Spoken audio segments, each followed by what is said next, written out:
Hey, what is up, everybody? Welcome inside the Guilty as Charged podcast. My name is Steven. I am your host. Hopefully, we do not get the royalty charge for that specific song as opposed to the last one. But happy to be here to talk some ball with my guys Tyler and Alex. Alex, how you doing, man? Good. This time it kind of sounded like the beat from Mo Money, Mo Problems, so I think we'll probably get copyrighted still. So I'm happy to be here. Well, let's hope we avoid the copyright thing. Tyler, how you doing, man? Doing very well. I just caught up on the first episode of Moon Knight. It is fantastic. You guys definitely should watch it if you've not yet. I just happened to watch that before hopping on as well, so I'm really excited to see how they go forward with that one. So I love Oscar Isaac anyway, so he's a great guy. So we have a few things to talk about. Obviously, there's been a bunch of media appearances from Brandon Staley recently, through the All In show, through CBS, through the annual owners meeting. So that's where we're going to start today's show, and then we'll also talk about our top 10 running back rankings of the 2022 class. So running back is always a topic I feel like there's a lot of disagreement on, and I know that there's going to be some in this episode as well. So really excited to kick that off later on. So first and foremost, let's talk about some of the things that we took away, that we learned from Brandon Staley's recent media appearances. And Tyler, we'll start with you, and you can kind of go in any direction, whether it be from an all-in episode or from, his press conference at the owners meeting. Was kind of your big takeaway from the media appearances from Monday and Tuesday?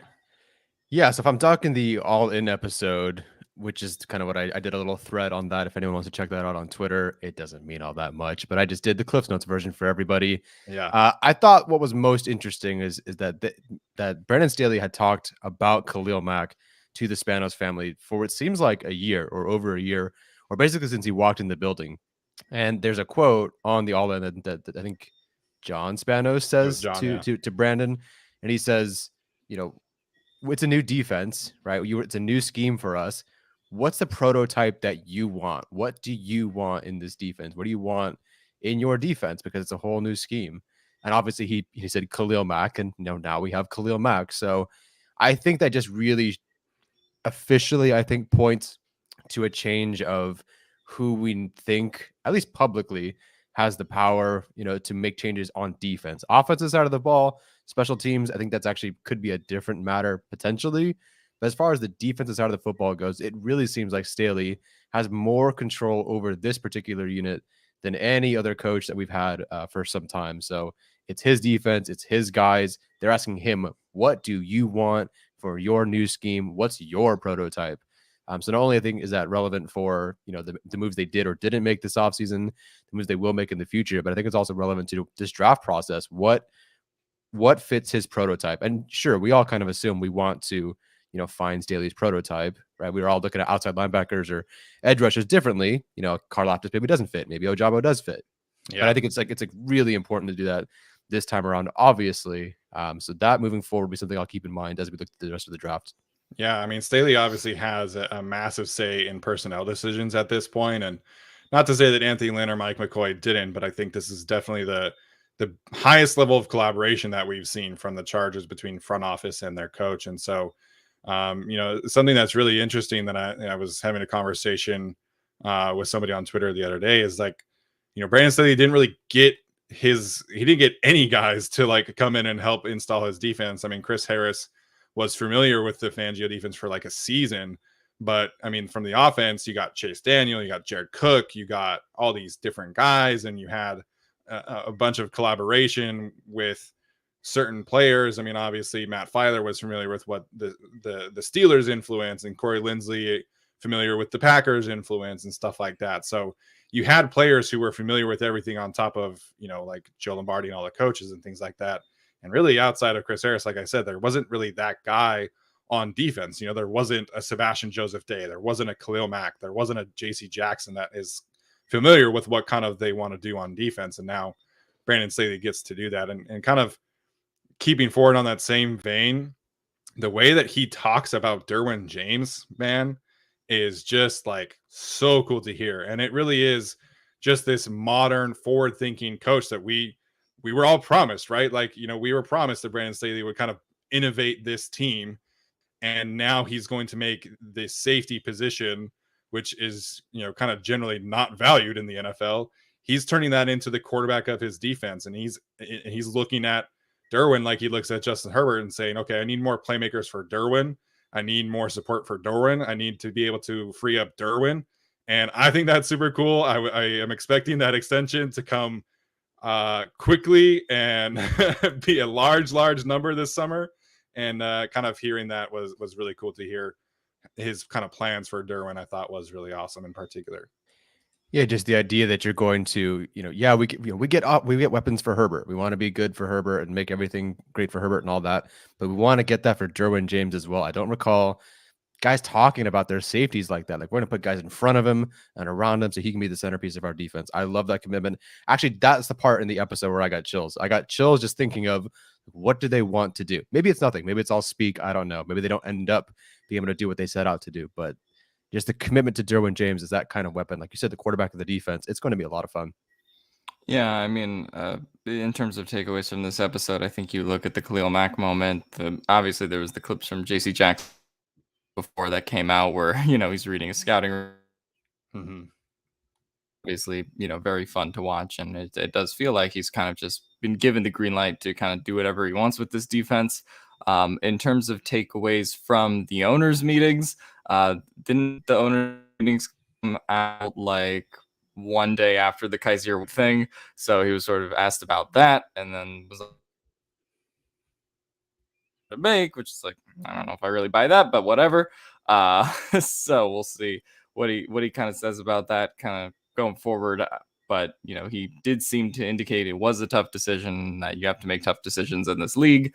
And so they're going to figure out what to do with the linebacker spot afterwards, but see, they aren't going to do anything the rest of free agency in that regard, and they're going to just move forward with Kenneth Murray and all those guys. And then, of course, there is the return comment. I think when asked about Andre Roberts and sort of what they plan to do at kick return, just kind of open and that have some discussions with a couple of guys. But I think it'll be interesting to see what to do there. Obviously, DeAndre Carter was a name that was mentioned. Could have some interest in. Andre Roberts still technically is available, but Ryan Ficken has kind of indicated that he wants to go potentially in a new direction. Last thing is definitely tight end 2. As far as the comments, because Gerald Everett, I mean, he seems psyched about Gerald Everett, maybe more than I've seen like any person psyched about him. But no, I think he's going to have some fun, certainly in this offense, but it seems like they go in a number of different directions in terms of the guys that are behind him, whether it's the draft, they sort of like talk to Stephen A. imminent, but there could be a lot of interesting things they decide to do in terms of depth there. Yeah, Alex, you're cutting in and out a bit, and the chat is starting to recognize it. So not super bad, but it's definitely a little. So if we missed something, I apologize. The Everett thing was great to hear him super pumped about that. I love that he specifically referenced the run after the catch possibilities. Good with the ball in his hands, can get vertical in the seam. Not saying that's exactly what I said, but it's kind of what I said. So I feel good for seeing those things and them liking those things as well. Relevant to today's discussion, I do like to hear that they didn't, and they really expressed this, and Staley expressed it several times, and even in their actions they expressed this, but the whole value thing, the idea of valuing players, not overvaluing certain players, and certainly not paying for something they're not super familiar with, or at least not overpaying for it. So them not getting a running back in free agency seemed to be more about a value issue. Yeah. Maybe that's a Cordell Patterson thing. I'm willing to bet that if D'Ernest Johnson was available, that would have been their value signing to them. But I do like the comment specifically. If you take a look at that position, running back in the league historically, guys that you get after their first contract don't do as much for you as the ones that you draft. So it really sounds like they are going to draft someone. Some people are like, well, why would you draft another day 3 running back? First of all, you only got 2, day 1, day 2 picks. And, second of all, you have 8 day 3 picks. Like one of them is going to be a running back, probably. So I'd rather draft someone in the 7th round, in the 6th round, whatever, to compete with Kelly and Roundtree rather than just let those two run at it again. Yeah, I think I wanted a veteran, to come in and provide some reliability in this room. And I think that would have given them the most flexibility. But Brandon Staley is generally right about this, and that drafting running backs is really the way to go, and being able to have that long-term flexibility there. I do think it is smart for, in general, NFL teams to kind of, pump in a running back every single draft class and just kind of see who pops out and see who can kind of establish themselves. So from a roster building standpoint, I do think Nettie is right there. And as it pertains to Kyzer White, we knew that this was going to happen. This was not a surprise to us. But that's just the reality of the way that Brandon Staley is kind of building this thing. You have to choose these, to spend priority resources at other positions, and linebackers just not really one of them. I know people really try to make it out to be more than that, but it just is really that simple from a roster building standpoint. Mm-hmm. One quick question. I don't know if you saw this, Steven. I don't know if it's old news, but from Y. Newman, I don't know if you guys spoke about this, but I love how Roberts replied to the GAC tweet, the GAC tweet. Also, how do you guys feel about Raymond? I don't know what tweet this would be. I appreciate you being, and we being responded to by Roberts. Hopefully it was positive. Sometimes it could be something mean. So hopefully it was something nice. So you can check that out, I guess. Yeah, definitely check that out. From Kapil or Capel. Sorry, tell me how to say your name, buddy. I keep forgetting how to say your name correctly. Crazy how candid Brandon Staley is with his plans.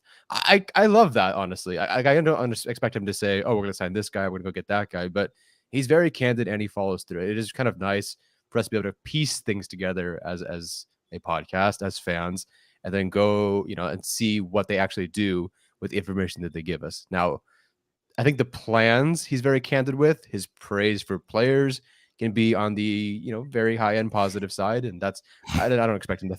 You don't throw anybody under the bus really by saying we're going to go look for corners, but whatever. So, did you find what that was? Bruce Arians is retiring. I did. Huh? So, well, it's not quite the breaking news that we were expecting, but yeah, he's Bruce retiring. Arians he really is. That's real. Yeah, that's real. So yesterday when the DeAndre Carter thing came out, I tweeted about it, obviously. Mm-hmm. And then I quote tweeted in and said, I don't think this is necessarily means that they aren't considering re-signing Andre Roberts. Roberts did send a cryptic tweet about age recently, and Carter is 5 years younger. And then I did the shrug emoji. And he responded and said, we still talking about age? They have been saying I'm getting old since I turned 30. So. We've been championing him coming back this entire time. I know, that's what I just responded to. Yeah. You're never too old, okay. Andre. Okay, good to know. Andre Roberts looks at his tweets. Good to know. That was Denzel Perryman and Rayshon Jenkins from 2020. That was rough for some people.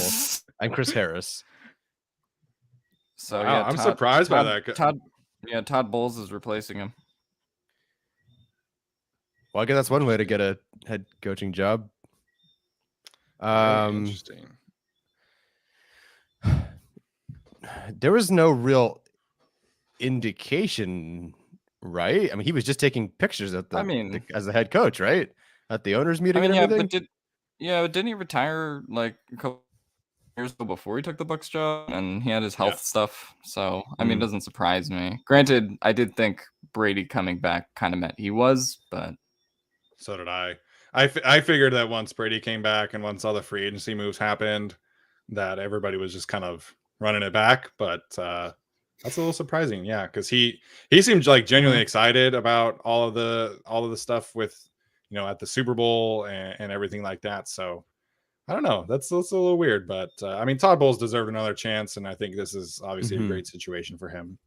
That's such a good situation. Are you kidding me? Tom Brady just controls everything on offense. You just run your regular defense. NFC sucks. That's a great gig. He could win a Super Bowl this year. Good for him. As our guy Brett said, Tom said, "I'm the real coach here." I am the real coach here. It is true, man. He is. Wow. But yeah, kind of getting back to the question at hand here with Brandon Staley, it's such a breath of fresh air, man. I know that the Chargers necessarily haven't done anything or whatever, but listening to Brandon Staley talk and how upfront he is with everybody and everything, and just kind of the general philosophies, it really is so nice to hear. Whereas Anthony Lynn just would have said like the same old coach speak for 3 months all off season long. Yeah, Mike McCoy was, we're going to get better in all three phases. So it was like the same thing every single week. It's like, we get it.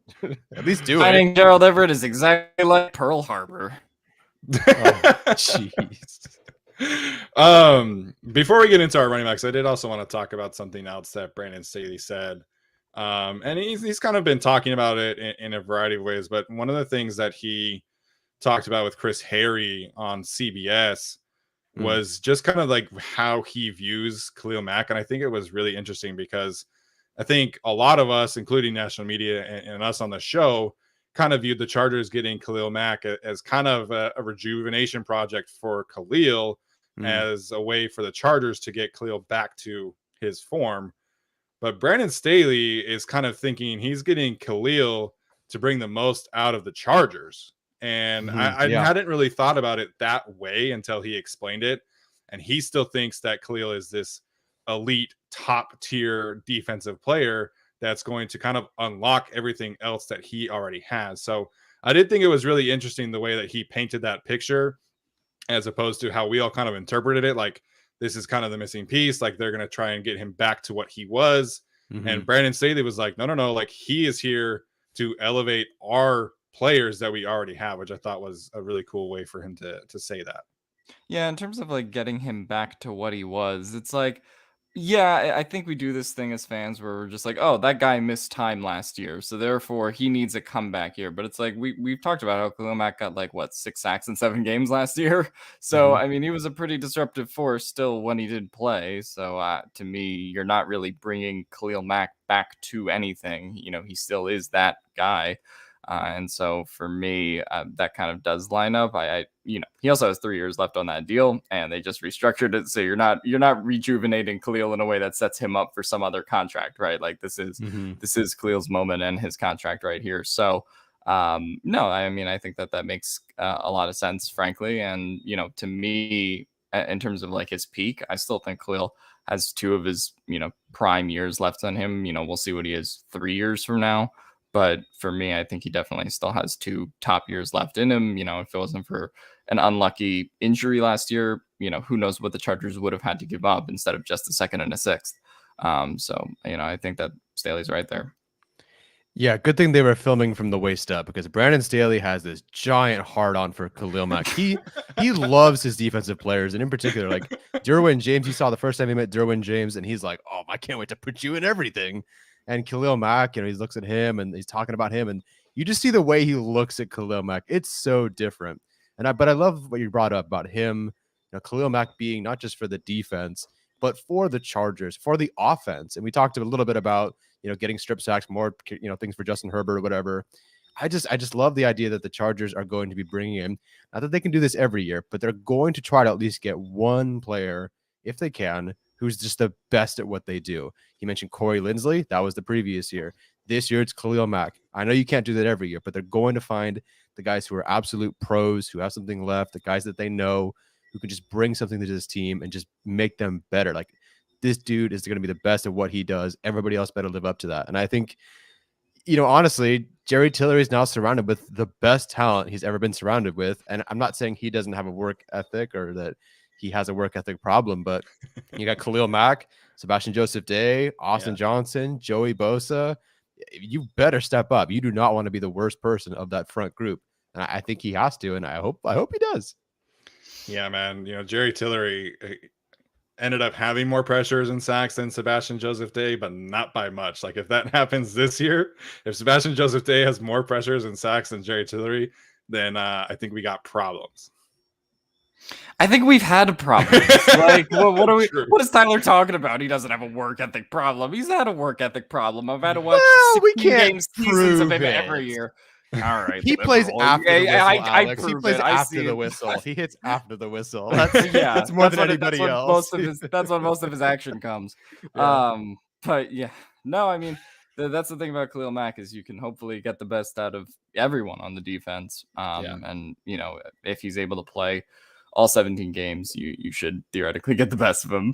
But I am kind of like, we're talking about Jerry Tillery's work ethic here. I mean, there's not a lot left there, and I think we already do kind of have problems, but hopefully the Chargers can kind of figure out the future of that DT position fairly soon. Yeah, man. Like that's the thing. Like I keep on coming back to this. It's like, well, they need an edge rusher 3. They need some pass rushing juice in the DT room. They need a running back. Like, I'm just really curious to see what they do because they obviously don't currently have that second round pick, which would be really nice to have. I mean, obviously it would not, change what happened, but they got some other needs to fill. So I'm curious to see how that kind of comes about. All right. Any other thoughts here before we get on to our running back conversation? I think that's it. All right. So kind of transitioning, I wanted to start it this way. Thomas Martinez had a really interesting question, and I think this is a good transition to it. He said, did Staley's comments about young running backs make it more likely they take a running back earlier than just a late round dart throw? So I will say, I do think this running back class is deeper than the past couple of classes where, Joshua Kelly goes earlier than people think because there's just not that many guys. And then Larry Roundtree, of course, is kind of that dart throw. So, Alex, we'll start with you here. What did you make of the running back comment first and foremost? And really, how do you think the Chargers are going to go about drafting a running back this year? Can you relight my mind on what exactly the running back comment was? I do think it was something along the lines of they were talking about mainly going through the draft to go through running backs. Yeah, so Tyler mentioned it earlier. There wasn't, they said they looked at the free agency group. They didn't really like the value that was there. Staley generally thinks that running backs is kind of a young man's position, and that going through the draft is kind of the more valuable approach to getting running backs. Yeah, I mean, I think it's the more valuable approach. In terms of they didn't see anything they liked after Cordell Patterson probably wasn't available. So that kind of turned them off the running backs, and here we are in the draft again. I don't know. I mean, I think that Joshua Kelly was very clearly an Anthony Lynn guy, and so they're probably going to move on from him at some point this year. And then you have Larry Roundtree and Austin Eckler really as your only running backs right now that I think are probably going to be on this team going forward, considering when they were drafted. So I don't think it makes anything more likely. I would actually say, based on what Steven said with this running back class, that it probably makes it likelier they wait than take a guy, unless there's just value they can't pass up because some guy with a crazy RAS score starts sliding for whatever reason. But for me, I don't think that it makes it more or less likely. It's funny because I would say that they would, they did the right thing, and if they find a guy later on, they're going to add him to the group, and he's going to be a great. They did that with Larry Roundtree, so it's hard for me to think that this year they're going to do something different. But okay, let's say that they do. I think that it's a boring answer, but they're just going to find the good value now. So are they going to take Breece Hall at 17? No, but if Ty Chandler's there in the 5th or something, would they do that? I could see that. If James Cook is in the 4th, I don't know where he's supposed to go, maybe they would do that. I think it's just wherever the value finds itself. It really sort of sounds like Kelly and Roundtree are competing with each other. Not that we didn't know that, but it sounded, I think he said, the competition would bring out the best in those guys. Sounds like those two are really just going to be competing for another spot. So if they looked at free agents, they're definitely looking to add someone, and those two are going to compete. I just think it's going to come down to value. So if in the 3rd round, someone really good is there, I think they would totally take a running back at that point. I don't think they're super set, and I don't think that's a great idea, but I think that they just want to find value. So could be earlier, could be later, but if I had to guess, it'd be later. Yeah, I feel like in general for the Chargers this year, the sweet spot is probably that 4th or 5th round. I think you can probably get, one of these running backs in the 3rd round, but really the Chargers, I think, need to get, the first 2 picks, unless they trade back, of course. The first 2 picks probably should be, some combination of an offensive lineman, a pass rusher, a receiver, maybe a safety. I think those are the 4 kind of positions that really need to be prioritized. Definitely. So I think, that 4th, 5th round, if they take one of these running backs, I think is more than fine. So I also kind of wanted to talk about the type of running back that we are looking to add because there's there are some good power backs in this class. There's been some mention, of course, Damian Pierce.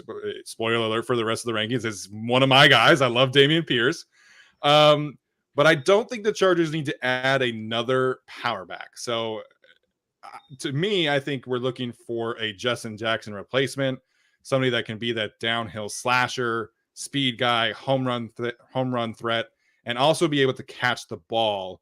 I don't know about how you guys feel, but that's kind of what I'm looking for the Chargers in this draft. Is somebody that can be that Jackson replacement, because Roundtree and Kelly are supposedly the power guys, right? Like, I don't want another bruiser. I want another guy who can threaten the defense vertically, who can catch the ball and, replace Justin Jackson and hopefully be on the field more than Justin Jackson.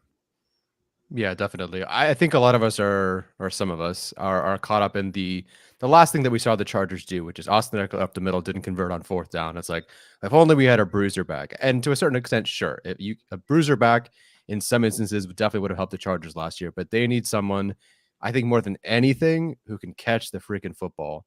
I don't know what it ended up being for Kelly and Roundtree, but obviously Roundtree, I've joked about it all offseason. He has negative receiving yards in the NFL right now. Yeah. One drop. I think he has more drops than receiving yards in the NFL right now. Kelly didn't contribute a whole lot outside of that hurdle in Denver. So they need to find somebody who can just catch the freaking football and be a receiving threat. And you're going to see some guys that have good receiving numbers, right? Because they catch a swing and take it to the house, or they make swing route, screen, that sort of stuff. But I'm talking guys who can run that angle route out of the backfield that the Chargers sort of had Eckler run quite a bit, that they've sort of had Keenan Allen do before, something like that. Someone you can line up wide in the slot, whatever. There's a guy, James Cook is very much the receiving back of this group for sure. And that's definitely someone that would be very, very interesting for them, whatever they 3rd, 4th round or whatever it is. But to me, just find somebody who can catch the football, because I don't need a bruiser. This team doesn't need a bruiser. Just better play design. If not getting a yard on 4th and 1 is the reason for a bruiser, just do something else.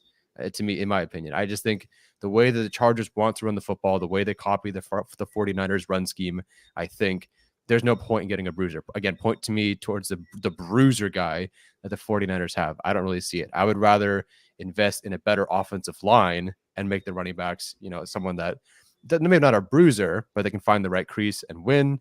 And obviously look for some speed as well. Yeah, I don't know. Like, I'm very much get the fast running back, usually a small one who can catch the ball out of the backfield. Like, that's very much my kind of thing. But I don't really have like a big preference. It also depends on how much, I guess, you view Roundtree and Kelly being in their long-term plans. If you view them as, being on the team next year, being on the team the next few years, then maybe you need to a little less. But I'm not going to pass up on running back value because I have Roundtree and Kelly. Like, I could cut both of those guys tomorrow and my would probably be better. But so, I don't, you have to really run your life on that and say, oh, well, we can't take Damion Pierce because we have this. Like, I just don't think you have to do that. I think you can kind of go for whatever gives you the best value in the draft, whether that's, earlier on, later on. And I mean, you could view it through the prism of replacing Justin Jackson, certainly someone who gives you that value.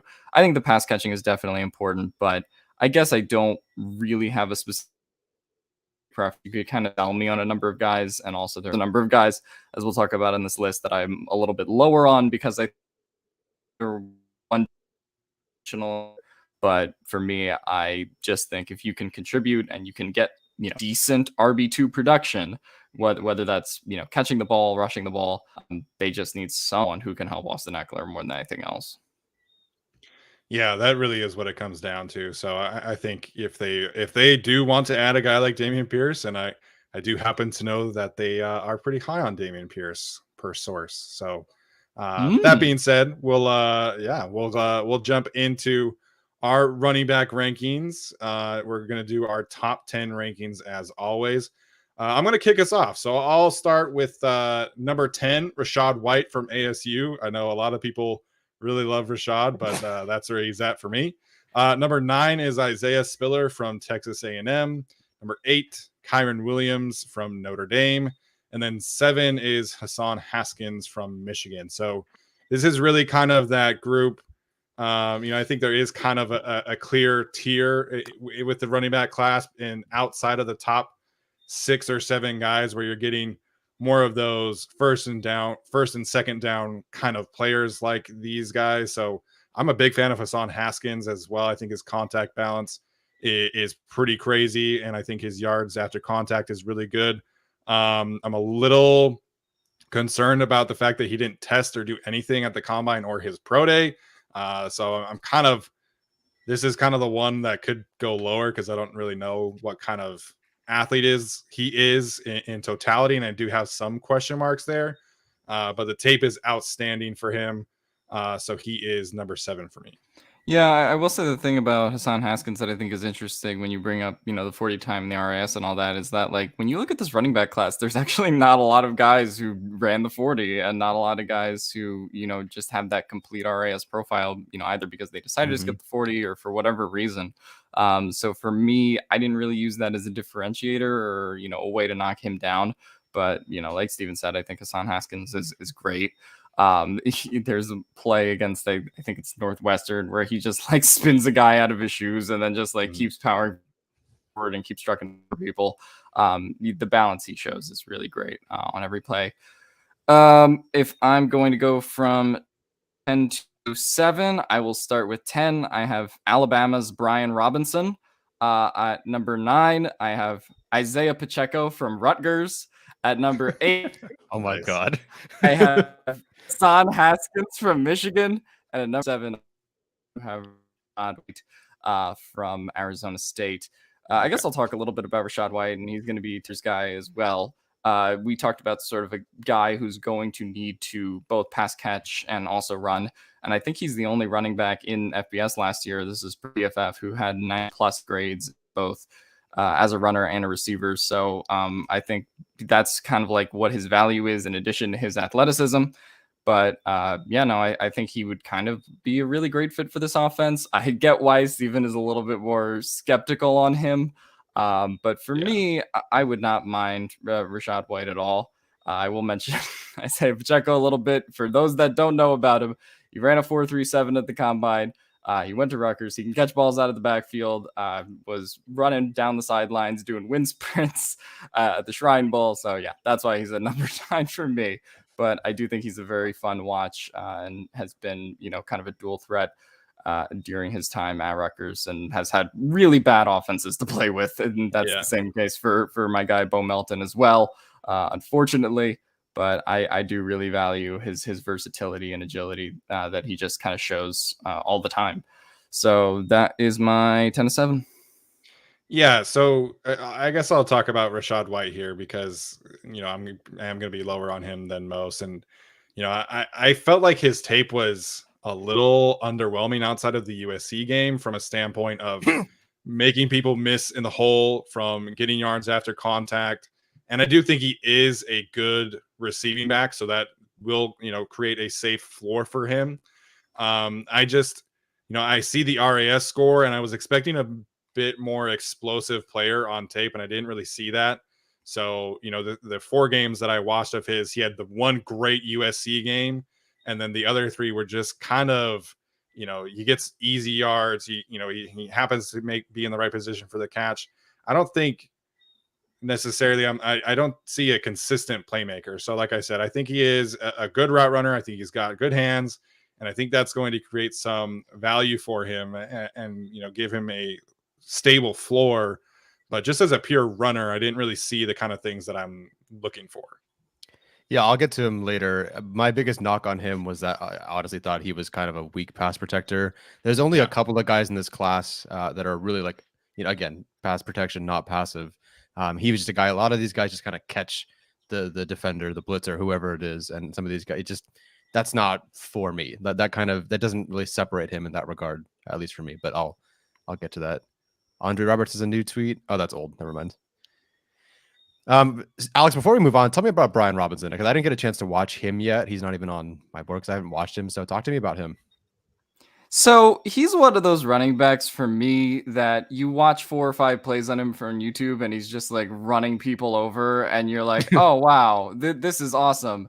But then you watch a full game of him and it's like, it's Joshua Kelly. Like, there's a lot of just weird things he does. The blocking and the shit out of me, and that's the thing that you get with Joshua Kelly all the time when it comes to pass blocking and blocking. Just very indecisive there, and I think he, doesn't have the best athletic profile either, even though he is like big guy that can run people over. I don't know how his game translates to the next level once he's past Alabama. And there have been running backs who have posted just bad RIS scores, or they have had bad profiles from there.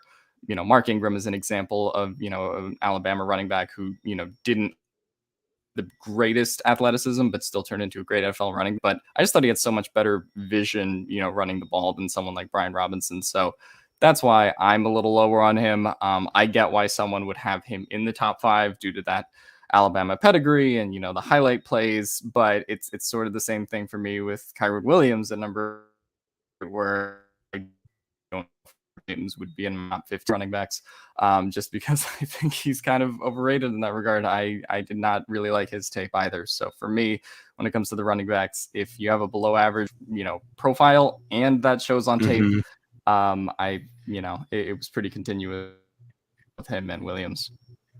Yeah. Okay. Sounds good. All right. I'll get into my top 10. So for number 10 for me is Hassan Haskins from Michigan. Number 9, Jashawn Corbin from Florida State. Number 8, Kyron Williams from Notre Dame. And number 7, Ty Chandler from North Carolina. Ty Chandler, it's a bit of a bummer that I think this is his 5th college season, even though I think this is his first real actual season. I believe he's at Miami before. Tennessee. Tennessee, excuse me. Because I would like to see some things that, if you're in your 5th year, you should have some of these things developed. I think unlike some guys later on that I really like, say maybe like a Breece Hall, he just kind of stops his feet behind the line of scrimmage. I think he's too hesitant sometimes, and I would like to see more decisiveness from a guy who's in his 5th season.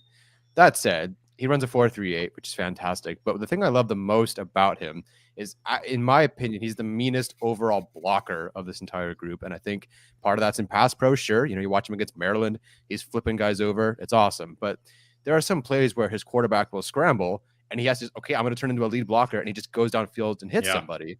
He's a fantastic blocker in that regard, whether it's in pass protection or just trying to lead block for his quarterback or whatever. So you have a guy I really like as a runner as is. By the way, he's also number 1 in our composite rankings, which does mean something to me. So good blocker, really good speed, good in the composite rankings. I think there's definitely something there. That's somebody you really want to invest in later on. He's not getting a ton of hype right now, and I think people I feel like the Draft Network doesn't like him, but I feel like a lot of Draft Twitter, or at least Chargers fans, have brought up Ty Chandler quite a bit. So the Chargers Draft Twitter, seem to like him. I think he's a guy you should look for on day 3 for sure. Yeah, I have him at 6, so that's a good transition, because I do think he is absolutely a great third down back. I think him and James Cook really are kind of the standard there in guys that I think you're drafting for their third down ability. And he really is a fantastic blocker. I think he is the best pass protector. Him and Damian Pierce are fantastic in that regard. So want to mention Kyron Williams, because Alex, did you have Kyron Williams in the top 10 or no? No. Here's the thing with Kyron Williams. I feel dependent, like, baby. I get it though. Yeah, so it's more than when you watch his tape, like the two plays that everyone loves are the one where he has the breakaway run versus Clemson, and then the one versus UNC where runs the other way, and that's a really great play. I just feel like he's get away with that stuff in pros with a subpar RAS profile, and it's possible. I do think the speed at which, when he catches the ball and then kind of breaks out at that point, I think is pretty interesting. In terms of out of the field, I just wasn't that impressed with the whole game tape of him. But I do kind of acknowledge that he's one of those guys where if you're only looking for him to be an RB2, RB3, then it's not the worst, because he can have some of those highlight reel moments. But I did not. Yeah, I totally get the Kyron Williams thing, and his RES score is very underwhelming, and I totally get that. I think that, is a legitimate concern, but I think when you talk about the other aspects of playing running back, I think he, it can more than make up for that. as it pertains. Like I don't have him in the top 5. I think where did I have him? I think I had him in 8. 8. Yeah, I had him at 8. 8. So it's not like I love Kyron Williams, but I think his Right. vision, Right. his patience, I think his ability to break tackles and get yards after contact are all outstanding. Those are really good attributes to have. You just know that you're not getting a great athlete. So, it's a little bit of give and take there. And I do think, he is somebody that can play on third downs as well. He's not necessarily going to be that explosive playmaker again. But, I think in this class where, if you're just looking for somebody who's going to be a really solid running back 3 on your team, be a special teams contributor, obviously a high character guy, then I think you're okay with Kyron Williams at that standpoint as somebody who could be an occasional spot starter versus somebody that's going to be your true workhorse running back. High character guy went to Notre Dame. That's what we're going with. But yeah, Notre Dame. I mean, he was a 2-time captain, man. Like he's a good football player. Like he's also like just statistically, pure statistics, RAS score aside, top 7 in yards per route run, yards after the catch per reception, yards per reception, drop rate. He's a tough guy. He's mentally tough. He's physically tough. There's a lot there for sure. Like I don't think like you have him off your top 10. Like, we don't love him. He's 8th for Steven and I. Yeah, no. There's definitely something there. One question, I think Steven, he's not on your top 10. Could you go into Tyler Goodson from Iowa, because apparently the running back coach for the Chargers was there with him. So I guess might as well bring him up. Yeah, so he's somebody that I wanted to make sure and watch for this show. He is connected to Coach Foster, of course, playing at Iowa. He's really undersized, so I think he's like 5'8", 205 or something like that. And I think he is, a third down running back kind of dude. He's not going to be your typical first down, second down kind of player. Gave me kind of Tariq Cohen vibes, not as explosive as Tariq Cohen, but really good after the catch, really good route runner, good hands. So he's an interesting player. If the Chargers had a good running back too, I'd be like, okay, I would get adding him. But, he's not really somebody that I would take as a running back too. But I did grade him. I did make sure to watch him. There is a lot to like there as, pertains to his ability on third down. He's got a wonderful RAS score. I think he's like 6th in the class. So there are some things to like there, but just as a pure runner, there isn't a ton. Like he's not very physical. Doesn't have a great vision. But again, as that third down back, I think there are some good things to like. Okay. Good to know. Thank you. Because I haven't watched him either, so that's great. All right. So I'll get my next ones here. So at 6, I have Ty Chandler from North Carolina. At 5, I have James Cook from Georgia. And then 4, I have Jerome Ford from Cincinnati. So I know Alex loves Jerome Ford, so I'll let him talk about him. But James Cook is somebody that is really, really interesting to me as the Chargers. And, he's kind of the prototype of what kind of I am looking for to add to the Chargers. Somebody that's not necessarily a great runner per se, but somebody that is explosive, somebody that has that juice that can, identify the right hole, identify the right gap, and just hit that thing and go. He is a home run hitter in this class. There are several. I think he ran a high or a low 4.4, so he's got that great athleticism. He's got the bloodlines. He's Dalvin Cook's younger brother. But to me, just like his ability in the passing game is outstanding. I mean, this man's running Texas routes. He's running sluggos. He's running fade routes. He's running all these routes as Georgia's pass catching running back. I would have loved to see him at the Senior Bowl because he really would have thrived there. So I just really like the idea of adding another explosive pass catcher to this group. And I don't think they really have that ability. So, pairing him with Austin Eckler really just elevates the offense again, at least the passing offense. So I totally get that there are definitely knocks on him. He's not great in the contact balance realm of playing the running back position. But again, he's got that juice. He's got that explosiveness. And he's just a fantastic pass catcher.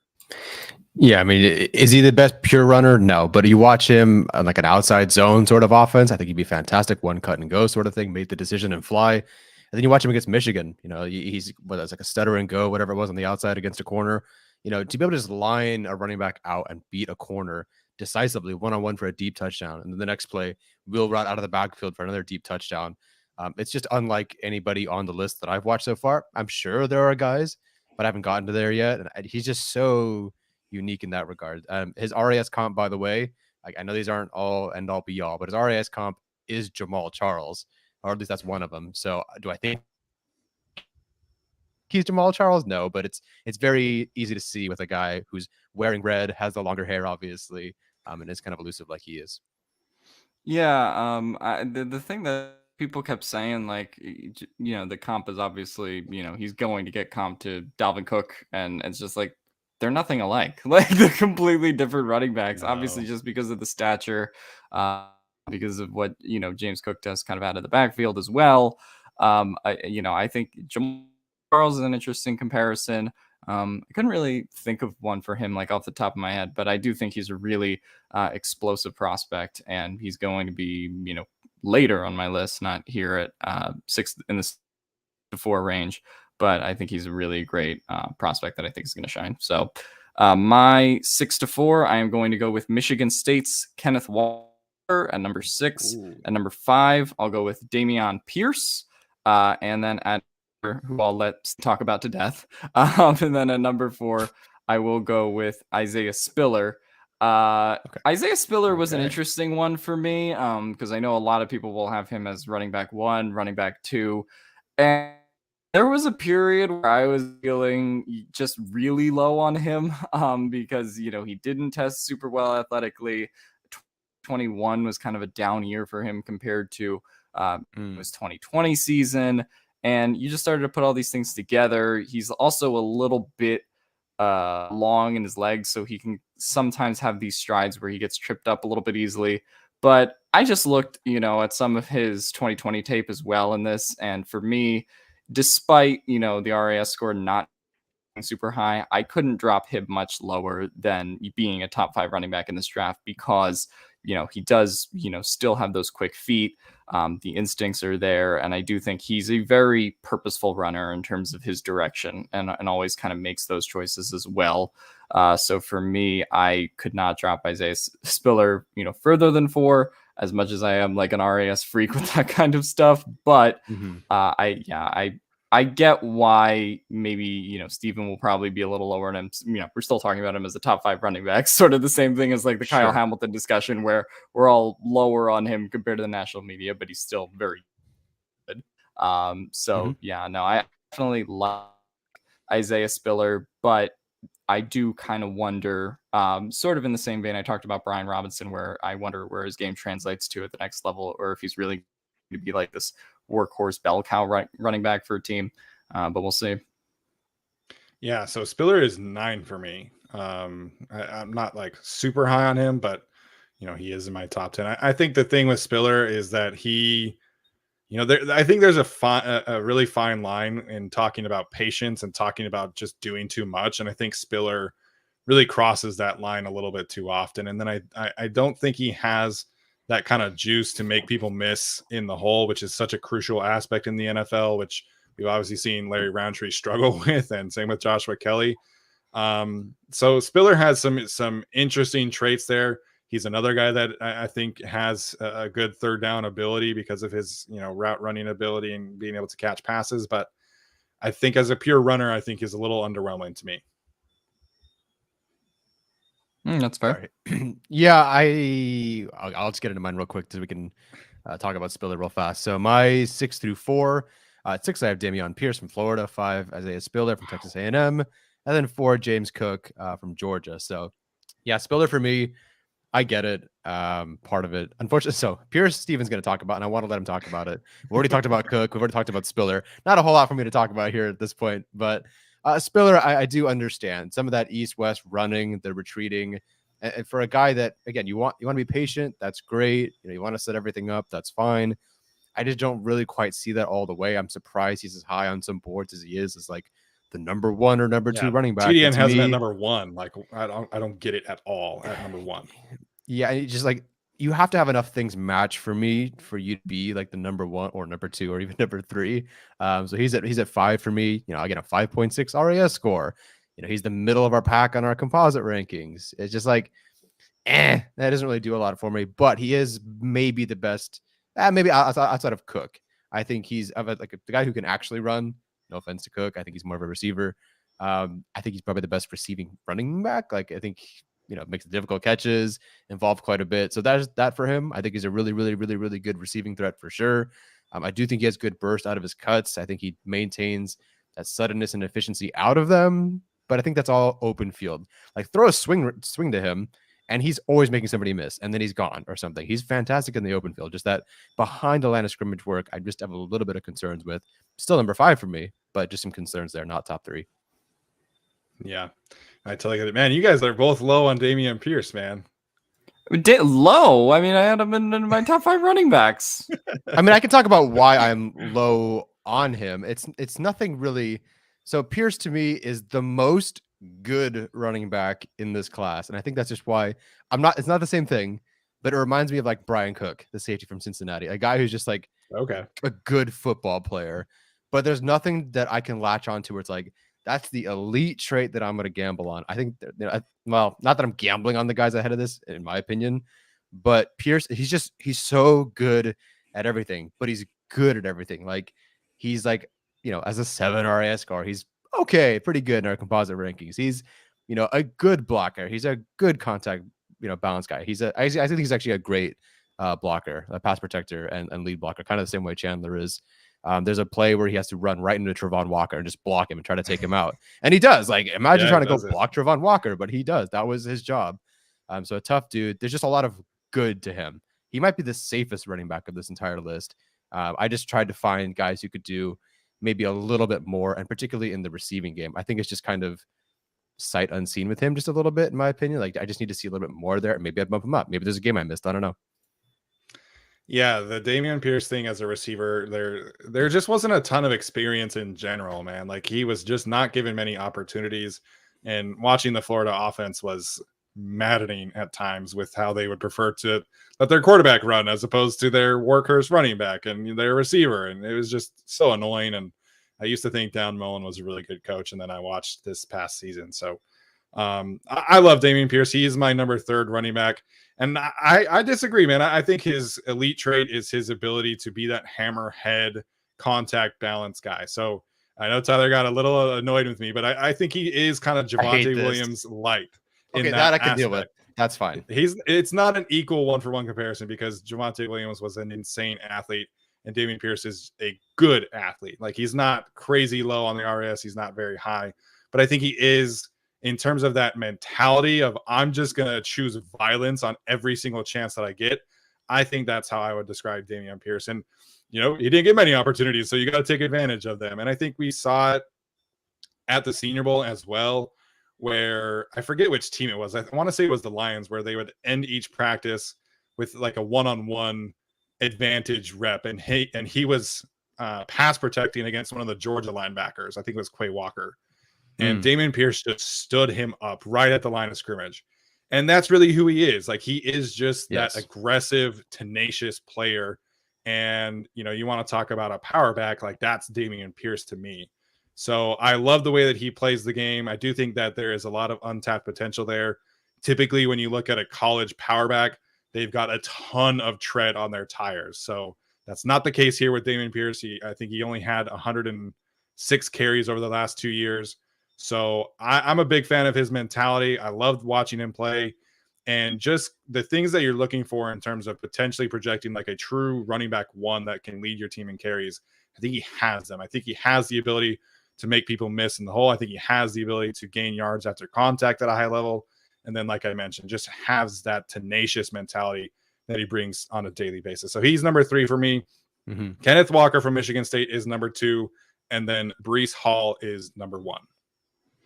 Question for Steven real quick on Damian Pierce. How far does he have to fall where you throw the whole Chargers don't need a power back thing out the window?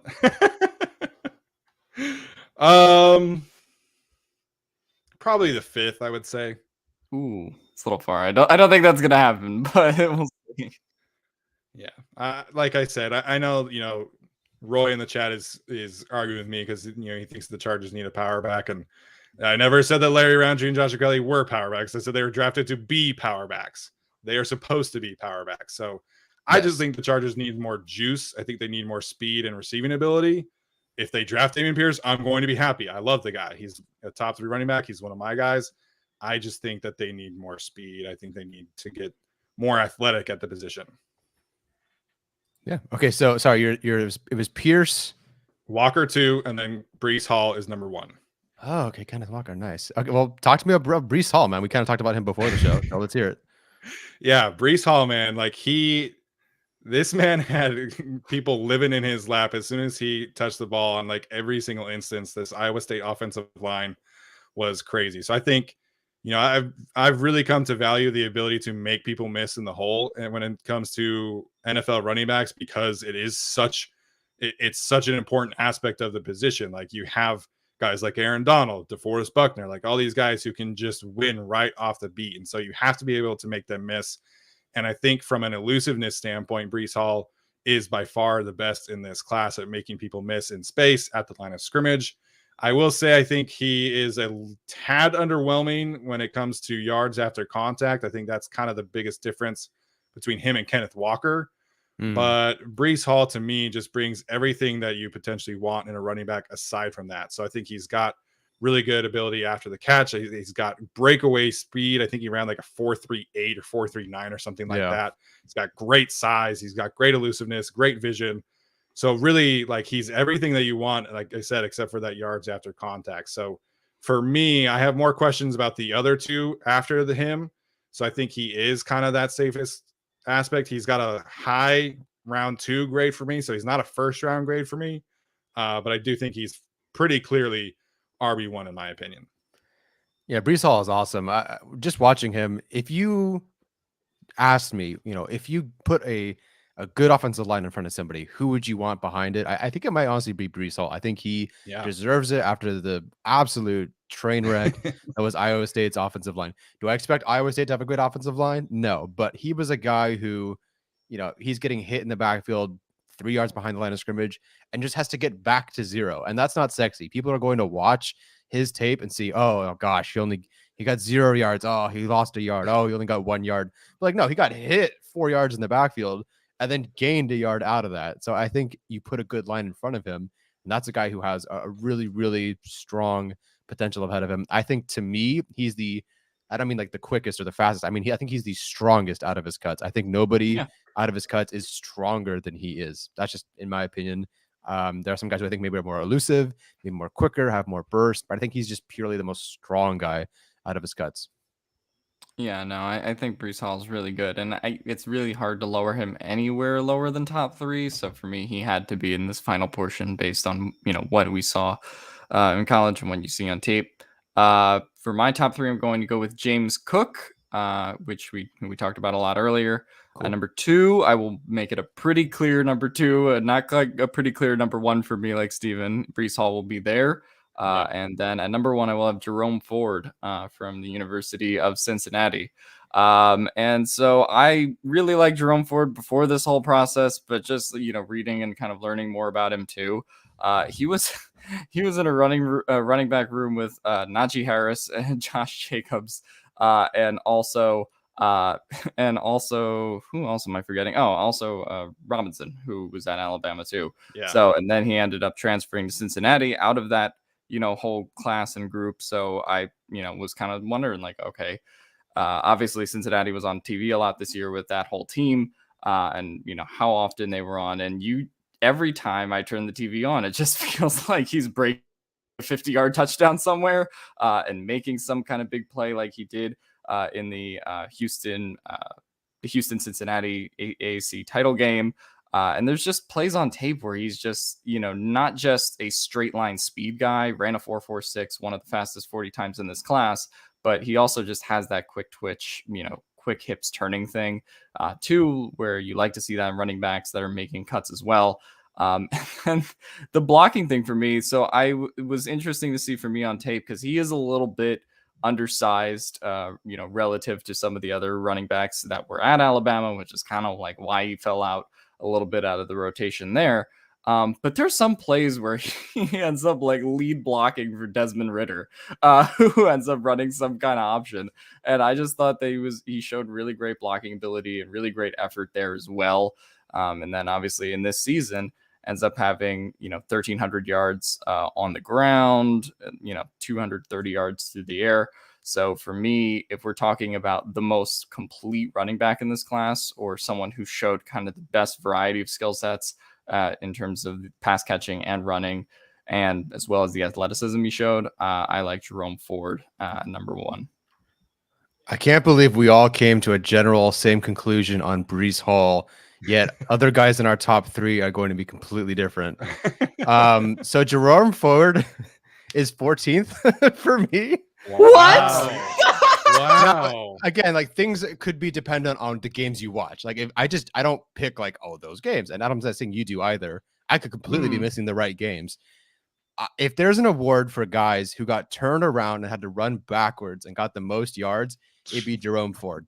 If I'm like, to me, that's how I feel about Rashad White, man. Well, you're wrong. So Jerome Ford, man, like, there's just something about the contact balance and the way he gets turned around that I'm just not cool with. I'm not saying I dislike him or anything. I think he has like a 3rd or 4th for me or whatever.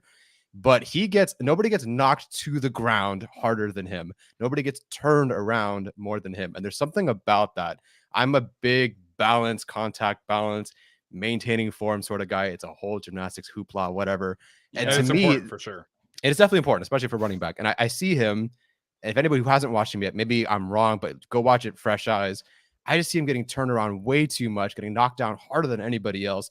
There's something missing there. He's not able to keep his feet and his stance, or whatever you want to call it, like some of these other guys. And so, yeah, I'm not saying I dislike him, but he was 14 out of 14 for me. Sorry.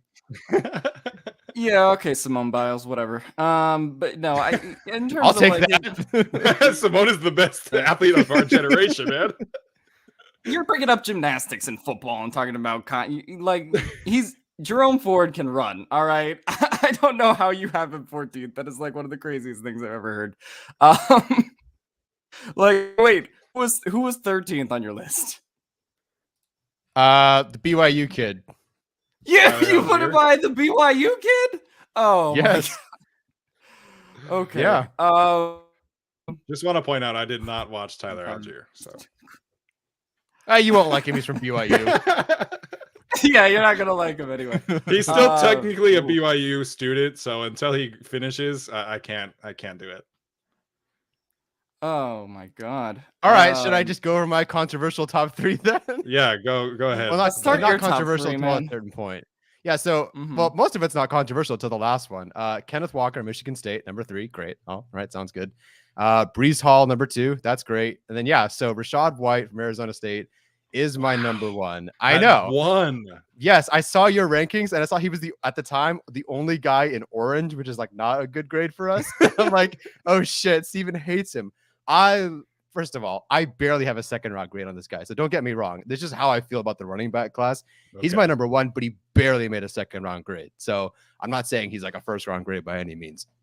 But Cole Topham did a really good story and profile on this guy, on particularly like that Washington game and everything that he had to do. So he covers Arizona State. Obviously, he was a Chargers wire as well. And 10-point deficit against Washington.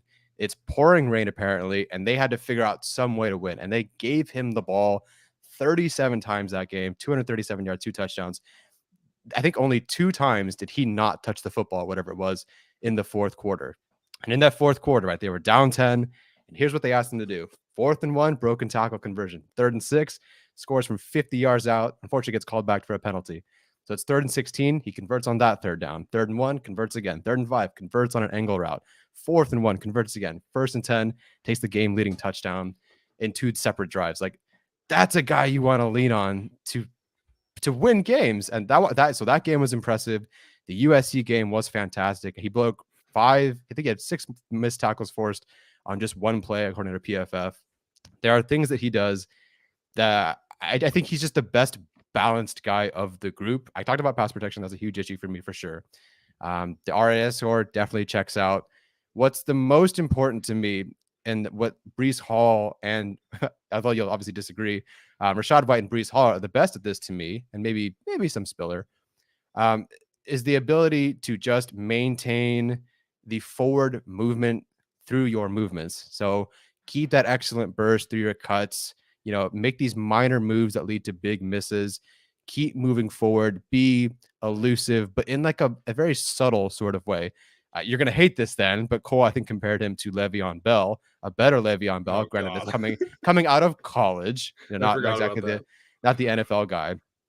I see a guy who can contribute day one in the passing attack, right? And he's first in yards per route run. He's got to be something, right? The screen, the slant, the bubble screen, the whip route, the angle route, all that sort of stuff that he can do. Not that I think he's a crazy receiving back, but he can definitely contribute there. So to me, I think in general, the stats check out. I think the film checks out. I really like him. I think he is a fantastic player. He's my number one, but he also barely has a second round grade for me. So that's how I feel about him. So I'm don't like Rashad White from 7th to 14th. What? I said I'm moving Rashad White from 7th to 14th.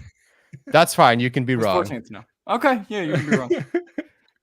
Wow. I will say Rashad White is somebody that I think fits kind of what I want them to add.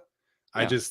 I don't think he's I don't think he's number one, man. Like, I'm going to have to really disagree with that one. And that's the beauty of this thing. We all see different, we see players from different lenses. And I think that's fine. I like the player. Like I said, I would be okay with the Chargers adding him. I think he fits what I want, but there's just some, like you mentioned, pass protection and just kind of getting all the tackles behind the line worried me. Granted, ASU was a mess in general. So that's really interesting. We got Rashad White all over the map and Jerome Ford all over the map. Where's Ford for you? 7 or something? 6? Ford for me is 5th. Ford is 5th. Huh. Okay. Yeah. No, 4th. Excuse me. He's 4th. Oh my God. Well, there's that. I strongly dislike the experience. I'll say that much. Wow. That's crazy. Look at it. So White, Hall, Ford, right? 3 different guys. Yeah, 3 different guys. Well, look at us. We all like Breece Hall, though. So, at least that's we all somehow liked the same player almost at the same spot. Yet, the number one guy is all over the place. Interesting. That's so fascinating. So, Walker was 2 for me. He was 3 for you, right, Tyler? Yeah. And then 6 for Alex. Mm-hmm. So, he's the other one that's at least. And then James Cook. All of us like James Cook, too. Always like James Cook. Alex and I are pretty close on Spiller. You had him at 9, but 5 to 9. I think Pierce... We're sort of on the same page. You just like him a little bit more. Alex, did you have Ty Chandler? No. Lordy. Did you watch him? Also no. So I okay. That's totally fine. I didn't watch Brian Robinson, the Alabama running back, either. Right. So there were a couple guys I didn't watch Tyler Algier either, and I won't unless they draft him. But are you protesting watching Tyler Algier? I refuse to watch BYU tape at all unless there's a prospect that I think genuinely has a chance. I watched Brady Christensen. Yeah, that's what because I knew that there was a chance that the Chargers could kind of wait on tackle, and so I watched Brady Christensen, but I'm not watching a running back from BYU, man. If Tyler Algier was a 300-pound offensive tackle, Stephen would be watching BYU. But a running back, I'll pass. So a lot of people in the chat love Pierre Strong. We haven't. I don't think he made any of our lists. Yeah. So Sean O'Brien, shout out for the super chat. Mm-hmm. Pierre Strong definitely has a fantastic RAS score, but I think the thing for me there is that if he doesn't have a clean play, then it's just kind of done. He does not have the contact balance I'm looking for. He does not have the elusiveness I'm looking for. The man is a home run hitter. Absolutely. He has that speed, but just what happens when the plays are not blocked perfectly. I watched him against North Dakota State, and you saw a lot of both. You saw him hit those home runs for sure. But to me, I'm looking for more contact balance that I don't see. I'm looking for more elusiveness in the hole. Like I've said, throughout the show, I think those 2 traits, along with vision, I think for me are kind of the most important for running backs, at least as being a pure runner. Mm-hmm. And I just don't see those things with Pierre Strong. So he's a great athlete. He's a home run hitter. Mm-hmm. I was a little underwhelmed by the other aspects of the position. Yeah, definitely. I basically agree there. A home run hitter sort of guy, just a bit boom or bust, hit or miss for me. What he can do well, awesome. Can he do it on a consistent basis? I don't quite know. And then, there is some sort of bias. He went to South Dakota State, and it's the games that I watched. So he was okay against North Dakota State. I forget the 2 games that I watched, but it wasn't it was like a random FCS school, and it was like that's kind of it. Like, no offense, but like you need to show me a little bit more. Like at least Isaiah Spiller's doing this against the SEC. Like he's at Texas A&M beating the shit out of Alabama or whatever it is. Whereas Yeah, this guy's like in some cases in the FCS.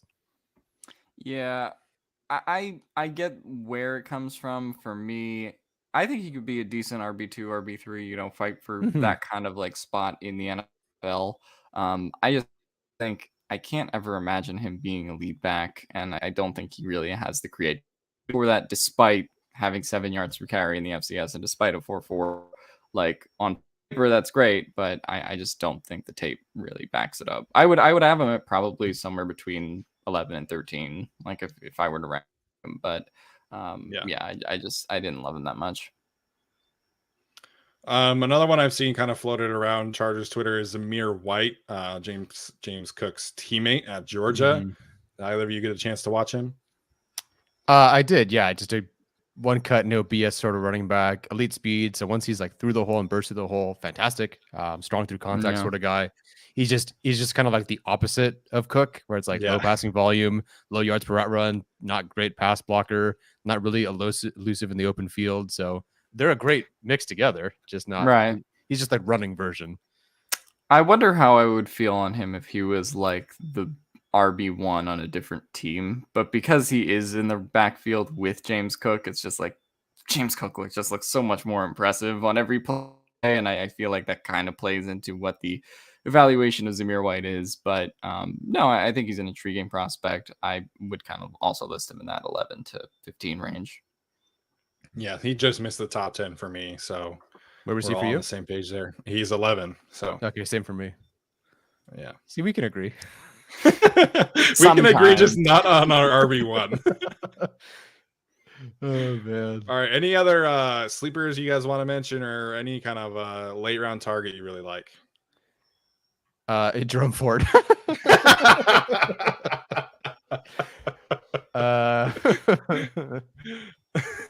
What a lame name, like who's gonna have Jerome Ford? Nah. There goes Jerome Ford. Oh man. Sorry, that's not part of my evaluation. Too funny. So there are so many day 3 running backs, man. Like if I had the time, I would get, I think there really are probably like 25 gradable running backs in this class, but I don't have the time. I'll probably add like 1 or 2 more, but like as much as I like my guy TJ Pleasure or Max Borghi or CJ Verdell, like I'm not doing that. I don't have the time to grade those kind of players. Yeah. So Kyron Williams, yeah, that's a betting favorite, right? For the Chargers. Yeah, that's got to be, isn't it? God, I'd be so disgusted. There's at least 2 things going for him. He's high character, and he went to Notre Dame.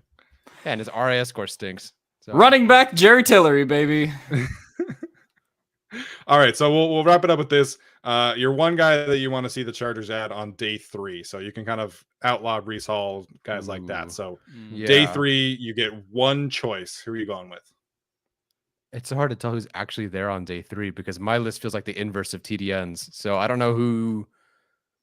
Like, I like Pierre Strong. It's day 3 guy. Okay, I'll go with him. Yeah. I feel like there's a home run threat missing in this offense, and I think they need it. And that could be a guy to take. I'll mention 2. We did the mock draft and we took CJ Verdell. I think that's a very interesting kind of day 3 target guy you could take a flyer on. And then I'll also mention my guy Isaiah Pacheco because I think he's going to be there on day 3, round 6 or 7. And I just think the speed and elusiveness he has would be a really good fit in this offense as well. So I'll mention both of those. Yeah, I will. I'll circle back to Isaiah Pacheco just for you, Alex. So I will add it to my list to watch. But yeah, I'm sure Tyler's going to watch him and put him at 25. I don't dislike him because you like him. Are you sure? I'm positive. I'm positive. Okay. All right. Well, my guy I'll mention here is Ty Chandler. I do think he would be a fantastic fit for really what I'm looking for. Again, not somebody that's like in between the tackles, power back, but I think he is that decisive, no nonsense runner who'll just go and hit the hole. And he's not like an elite athlete like some of the other guys in this class, but he is a good athlete. He does have that juice. And then just the pass catching ability, I think is really a fantastic fit here for what I think the Chargers need. So that's who I'll mention.